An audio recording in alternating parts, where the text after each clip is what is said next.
Hey traders, it's Ryan from leprivatebanker.com. So I'm going to quickly do a review for today, crude oil, and just what I was looking at and how I approached today. So we've seen, just quickly go through the daily, and so we've seen almost a disconnect. I mean, since we see this big short covering rally and contract rollover, I mean these were the 4 important days from my perspective, because there was nothing really established here. I mean, we had this 4-day balance here, and then in these big volatile days there was no perception of price or value established. So there wasn't really anything to lean off of this information from what I look at. So obviously this range was important, but I mean, regards to the perception of price value and extremes, I mean there was nothing really to work with other than the 50-30 high and the low of 46.17, and so we came in and we saw that sort of 4-day rebalance, and then since then we've seen this sort of disconnect, and we've seen,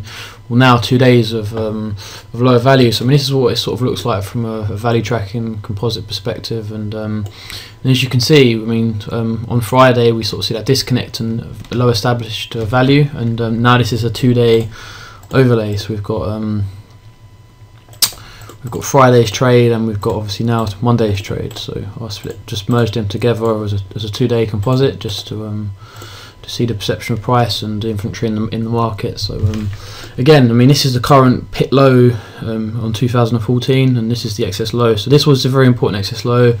This high was a very important excess high, and then we see this rebalance come to market, and started to give us some information to sort of work with. And obviously now we've seen this disconnect, and we're holding lower value. So to me, we're most probably going to test below this sort of 44.80 level, and potentially see a new year low. I mean, the current Globex low is 44.20, so I'm not saying we're going to break it and see further price exploration, but at the moment it does look like we're going to potentially test it to either find a responsive buyer here to leave a nice excess and come back into this balance, and potentially see a sort of macro balance come into the equation here on crude. I mean, it's too early to say. We just have to wait and see how things play out. But I mean, one thing is since we've broken away from this 4-day balance, I mean, we're starting to one time frame down. So we've seen this is the 3rd day of one time framing now. So it's interesting to see that behaviour starting to develop in the market. And I mean, if we do look at the weekly distributions, I mean, we're seeing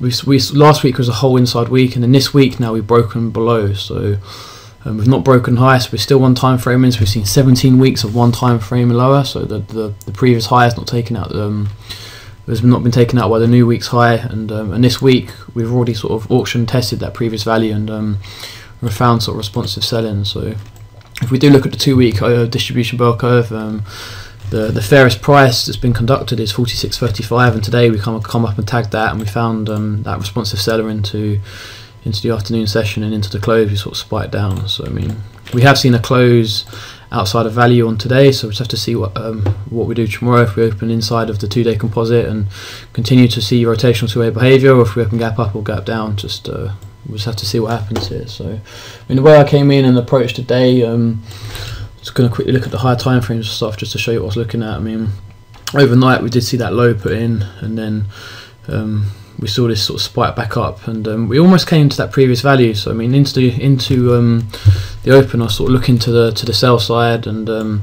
we were testing the developing value area low on the weeks, on the months. I mean, we've seen this sort of broke below that 1.5 standard deviation, and we started to look like we were finding sellers responsive from this area for potential further imbalance and rejection of this developing value. So I mean, I sort of came in on the day looking to the sell side, trying to see if we could see some responsive sell-in, and off of the open we just opened up right on top of that point of control from Friday, and we've just basically opened auction down and tested below the previous low there. I mean, in hindsight, I kind of approached the day a little bit wrong.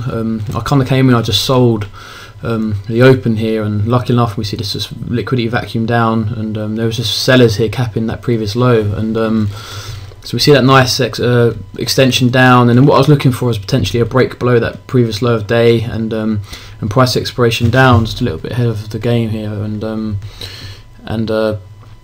we ended up just coming back in for two-way trade. Buyers managed to defend the low of day. So I mean, the optimum way would have been to approach this as just a balanced day and to lean off the extremes until we broke. But I mean, I just approached this a little bit differently because of what I was looking at on the higher time frame sort of stuff. So a little bit ahead of the game here, it looked like. But nevertheless, I managed to get some scales here and reposition myself higher after we saw this two-way trade balance. And I kind of got exited my core and.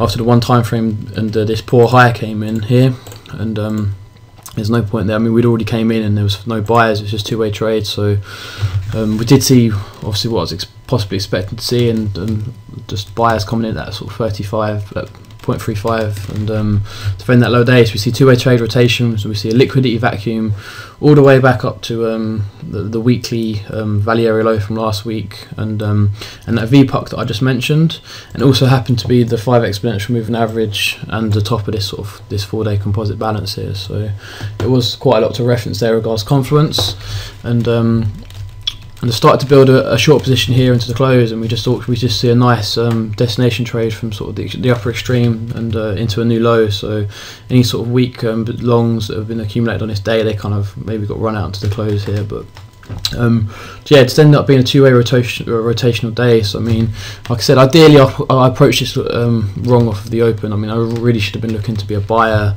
until we see a sort of break below, but I was just trying to get maybe a bit ahead of myself here with what I was looking at, like I said, on the macro sort of auctions. But either way, ended up still being a nice day. Ended up getting a nice sort of position trade on this rally down here. So ended up being a good day. But anyway, coming into tomorrow, I mean, obviously we're auctioned to the real extreme now, and we are seeing this one time frame behaviour in the market. So it just depends whether, I mean, if we open obviously inside of this distribution bell curve, then obviously the best way to look at it is to trade, sell the highs and buy the lows, and then wait for that breakout, obviously higher or lower, before we see some price expiration. And we just have to see what happens here. I mean, I don't want to come in and predict anything, but I mean, it does kind of look like the trend is possibly still intact, and we're going to see some possible further downside expiration. I mean, if we do look at the weekly, I mean, we've got this sort of double bottom now. This is the one time frame. We're all the way down. So 17 weeks from this this week here, we've just seen lower lows, and